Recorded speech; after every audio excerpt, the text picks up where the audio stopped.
Mix question है। पहला question है, बताना है कि चंद्रगुप्त द्वितीय की बेटी प्रभावती गुप्ता का विवाह किससे हुआ था? रुद्रसेन द्वितीय। ठीक है, रुद्रसेन द्वितीय से हुआ था। तो बताना है कि रुद्रसेन द्वितीय किस वंश से संबंधित है? वकाटक। ठीक है, रुद्र सिंह द्वितीय किस वंश से संबंधित है?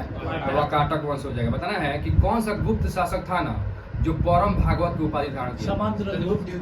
चंद्रगुप्त द्वितीय इसका सही आंसर होगा। पूछेगा कौन सा गुप्त शासक था जो परम भागवत की उपाधि धारण किया था? तो चंद्रगुप्त द्वितीय। आगे बताना है कि जालियांवाला बाग हत्याकांड को किसने, क्वेश्चन है कि जालियांवाला बाग हत्याकांड को किसने कहा था कि जानबूझकर की गई हत्या है? CF Andrews. ठीक है, सीएफ एंड्रूज हो जाएगा इसका सही आंसर। जालियांवाला बाग हत्याकांड को किसने कहा था कि जानबूझकर की गई हत्या है? तो सीएफ एंड्रूज। आगे बताना है कि 2025 में किसका वर्ष घोषित किया गया? 2025 को है ना, सहकारिता का वर्ष, सहकारिता क्वांटम सुधारों का वर्ष। ठीक है, हम लिखे हैं क्वांटम तकनीकी का वर्ष और ग्लेशियर संरक्षण का वर्ष और अंतर्राष्ट्रीय तकनीक का वर्ष। तो बताना है कि ग्लेशियर संरक्षण दिवस किस तारीख को मनाया जाता है? 21 मार्च। ठीक है, 21 मार्च को। और पूछ देगा शतरंज दिवस 20 जुलाई। ठीक है, 20 जुलाई हो जाएगा सही आंसर। आगे बताना है किसान का कोड़ा और गुलामगिरी, दो कोई पुस्तक है। किसान का कोड़ा और गुलामगिरी, ये दोनों पुस्तक के लेखक कौन है? ठीक है, ज्योतिबा फुले हो जाएंगे। आगे बताना है कि राज्यपाल को सहायता और सलाह देने के लिए मंत्री परिषद का प्रावधान है किस आर्टिकल में? आर्टिकल 164। ठीक है, आर्टिकल 163 इसका सही आंसर होगा। 64 में तो मुख्यमंत्री। 64 में तो 164 में मुख्यमंत्री हो जाएंगे। एक क्वेश्चन था कि राज्यपाल को सहायता और सलाह देने के लिए मंत्री परिषद का प्रावधान है किस आर्टिकल में? तो आर्टिकल 163 इसका सही आंसर हो जाएगा। आगे बताना है कि भारतीय महिला विश्वविद्यालय की स्थापना किसने की थी? डीके करवे। ठीक है, डीके करवे किए थे कब? 1917 1916 में। कहाँ पे किए थे? मुंबई में किए थे। ठीक है, क्वेश्चन था कि भारतीय महिला विश्वविद्यालय का स्थापना किसने और कब कहाँ पे किए थे? तो डीके करवे और 1916 और मुंबई में। आगे बताना है कि प्रत्येक राज्य में एक राज्यपाल होगा किस आर्टिकल के तहत? ठीक है, 153 हो जाएगा आर्टिकल। आगे बताना है कि राज्यपाल का नियुक्ति किस आर्टिकल में है? 155। ठीक है, आर्टिकल 155 में राज्यपाल का नियुक्ति हो जाएगा। और इनका कार्यकाल किस आर्टिकल में है? कार्यकाल 156। हाँ ठीक है, आर्टिकल 156 में हो जाएगा। प्रत्येक राज्य में एक राज्यपाल 153 और राज्यपाल की नियुक्ति 155 और राज्यपाल का कार्यकाल 156। आगे बताना है कि राज्य का संवैधानिक प्रमुख कौन होता है? राज्यपाल।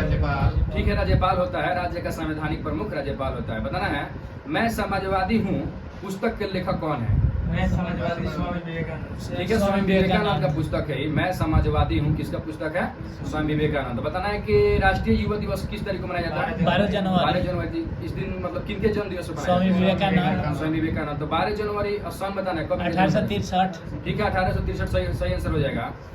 आगे बताना है कि मैं समाजवादी क्यों हूँ। ऊपर वाला था मैं समाजवादी हूँ तो विवेकानंद, अब है कि मैं समाजवादी क्यों हूँ। ये पुस्तक के लेखक कौन है? जयप्रकाश नारायण। जयप्रकाश नारायण हो जाएंगे। आगे बताना है यामिनी कृष्ण मूर्ति, रुक्मणी देवी, इन दोनों का संबंध किस क्लासिकल डांस से है? भरतनाट्यम। ठीक है, भारतनाट्यम से सही आंसर हो जाएगा। यामिनी कृष्ण मूर्ति और रुक्मणी देवी का संबंध किस क्लासिकल डांस से है? भारतनाट्यम हो जाएगा। ठीक है, बताना है कि वर्ल्ड में बोली जाने वाली भाषा में सबसे ज्यादा भाषा कौन बोली जाती है? मंदारिन। अंग्रेजी। और हाँ, 2 नंबर पे कौन आता है? मंदारिन। और 3 नंबर पे अपना हिंदी। ठीक है, तो वर्ल्ड में सबसे ज्यादा बोली जाने वाली भाषा कौन है? अंग्रेजी। 2 नंबर पे मंदारिन और 3 नंबर पे हिंदी। और वही कहेगा भारत में सबसे ज्यादा बोली जाने वाली भाषा कौन है? हिंदी। और 2 नंबर पे बंगाली। ठीक है, आगे बताना है कि राजभाषा अधिनियम कब आया था? 1963 सही आंसर हो जाएगा। राजभाषा अधिनियम कब आया था? तो 1963 में। बताना है कि संघ की जो राजभाषा है ना वह हिंदी होगी किस आर्टिकल के तहत? 343। आर्टिकल 343 के तहत। और क्वेश्चन पूछा कि हिंदी को बढ़ावा देना किस आर्टिकल में? 351 में। हिंदी को बढ़ावा देना किस आर्टिकल में? या हिंदी को प्रोत्साहन देना 351 में। आइए कहेगा कि संघ का राजभाषा हिंदी होगा तो आर्टिकल 343 में। बताना कि राजभाषा किस भाग में? भाग 17 में हो जाएगा। ठीक है, बताना है कि हम लोग का कितना क्लासिकल लैंग्वेज है? 11 को क्लासिकल लैंग्वेज है। ठीक है, बताना है कि हिंदी को कब मतलब राजभाषा लागू किया गया था भारत में? हिंदी को 14 सितंबर 1949। ठीक है, 14 सितंबर 1949 को लागू किया गया था भारत में हिंदी को राजभाषा। आगे बताना है कि सुप्रीम कोर्ट का जो भाषा है ना वो कौन सा भाषा होता है? अंग्रेजी। अंग्रेजी होता है। ठीक है, तो किस आर्टिकल के तहत? 348। ठीक है, 348 के एक के तहत होता है। सुप्रीम कोर्ट का भाषा अंग्रेजी होता है। वही पूछ देगा कि संसद का भाषा क्या होता है? संसद का भाषा क्या क्या हो सकता है? अंग्रेजी और हिंदी। अंग्रेजी और हिंदी दोनों हो सकता है। सुप्रीम कोर्ट का ओनली इंग्लिश और संसद का इंग्लिश और हिंदी दोनों। तो बताना है कि संसद का जो भाषा इंग्लिश और हिंदी होता है तो किस आर्टिकल के तहत होता है? आर्टिकल 120 इसका सही आंसर है। आगे बताना है कि यूएनओ, तो यूएनओ का कार्यकारी भाषा क्या है?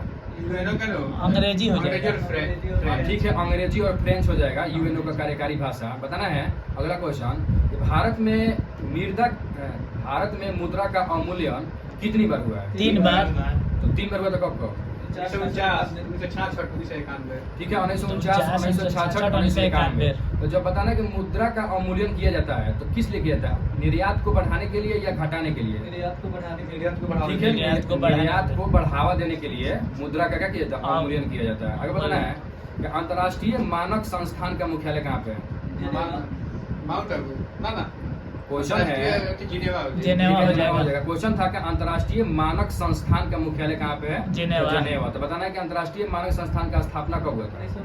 1947 से सही आंसर हो जाएगा। अगर पूछ देगा भारतीय मानक संस्थान की स्थापना कब हुआ था तो ये भी 1947 से हो जाएगा। आगे बताना है कि संयुक्त राष्ट्र औद्योगिक विकास संगठन का मुख्यालय कहाँ पे है? वियना में हो जाएगा इससे सही आंसर। संयुक्त राष्ट्र औद्योगिक विकास संगठन का मुख्यालय कहाँ पे है? वियना हो जाएगा। बताना है कि कांग्रेस के कौन से अधिवेशन में हिंदी को सर्वप्रथम राष्ट्रभाषा के रूप में प्रयुक्त किया गया था? बेलगाम 1924। ठीक है, बेलगाम 1924 में कांग्रेस का जो अधिवेशन हुआ था जिसकी अध्यक्षता महात्मा गांधी कर रहे थे, तो उसमें कांग्रेस हिंदी को राष्ट्रभाषा के रूप में प्रयोग किया गया था। बताना है कि बेलगाम किस राज्य में पड़ेगा? कर्नाटक। ठीक है, कर्नाटक में पड़ेगा। बताना है कि एक इप्सम साल्ट है, तो बताना है कि इप्सम साल्ट किसका अयस्क है? मैग्नीशियम। ठीक है, मैग्नीशियम का हो जाएगा। इप्सम साल्ट किस धातु का अयस्क है? तो मैग्नीशियम हो जाएगा। और वही पूछेगा डोलोमाइट, कैल्शियम और मैग्नीशियम दोनों का हो जाएगा। ठीक है, डोलोमाइट पूछेगा किसका अयस्क है? तो कैल्शियम और मैग्नीशियम दोनों का हो जाएगा। बताना है कि एआई तैयारी सूचकांक कौन सी संस्था जारी करती है? IMF। ठीक है, IMF जारी करता है एआई तैयारी सूचकांक। बताना है कि एक जलधारा है जिसका नाम है केनारी। तो केनारी जो जलधारा है ना वो ठंडा है या गर्म है? केनारी ठंडा है। ठीक है, केनारी ठंडा है। तो बताना है कि यह किस महासागर से संबंधित है? ठीक है, अटलांटिक महासागर से संबंधित है केनारी। और वही पूछ देगा इरमिंजर, तो इरमिंजर ठंडा है या गर्म है? गर्म है। ये गर्म हो जाएगा। और ये किस महासागर से संबंधित है? ये भी अटलांटिक से संबंधित है। ठीक है, बंद कर दीजिए।